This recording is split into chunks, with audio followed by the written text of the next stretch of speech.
Hi, my name is Sheila Willis of Impact Tourism, the developer of the History Check mobile app. Welcome to History Bytes, your dose of Alberta Historical Trivia, brought to you in partnership with Belt Drive Betty Media and the Canadian Motorcycle Tourism Association. You can register to answer the questions for a shot to win prizes, or just take the quiz to satisfy your own brain power. Either way, we're excited to see how much of Alberta's history you really know. And our last question was, when James Cornwall hosted the 1910 press party to show off the Peace River and northwestern Alberta region, they primarily traveled by what?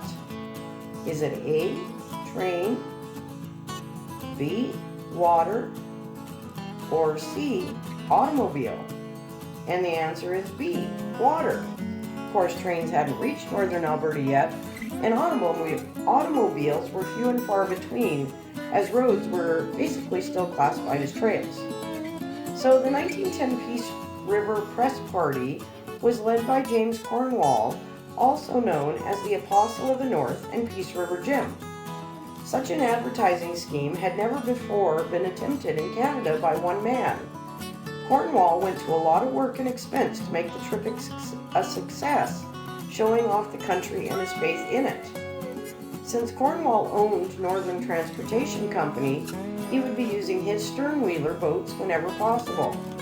He started building stern-wheelers in 1904, and they were used to carry freight, missionaries, police, explorers, prospectors, private traders, and tourists on the waterways of the north.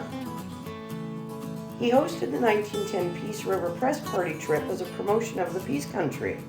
He was offering a 30-day trip through the region, and he expected his guests to repay him by writing in glowing terms of the beauty of the Peace River country and the opportunities for farming, mining, fishing, hunting, and future development of the wonderful resources. It made sense not only for the region as a whole, but for his business investments and ideas throughout the region.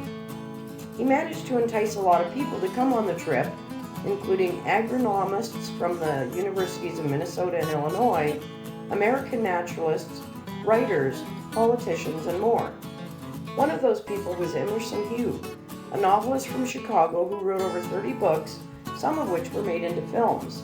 On the trip, he had an island in the Peace River, about 170 miles down from the Peace River crossing, named after him. I'm still trying to locate that island. It's been a bit hard to get complete information on the trip and the route, but the party left Edmonton and headed north through Athabasca, Mirror Landing, Saw Ridge, Burrard, Peace River, and up to Fort Vermilion, where they checked out the experimental farm, which over 100 years later is still there today.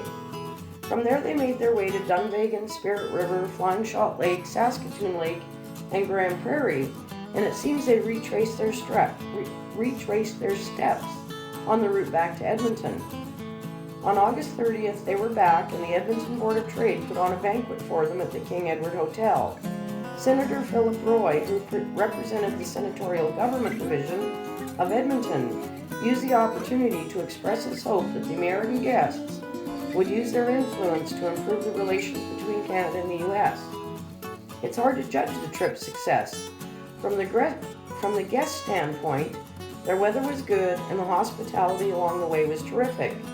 Newspaper carried stories of the trip and made it sound as if similar trips in other regions were planned. Leroy Victor Kelly wrote a booklet entitled North with Peace River Jim about the trip. Did Cornwall get the expected long-term results? We'll never be sure, as it's hard to say who the guests influenced in their writings and interaction. And our next question is, in the early 1920s, where was the primary market for whitefish from Lesser Slave Lake? Is it A, Edmonton, B, Winnipeg, or C, Chicago? Come back for the answer and the story that goes along with it.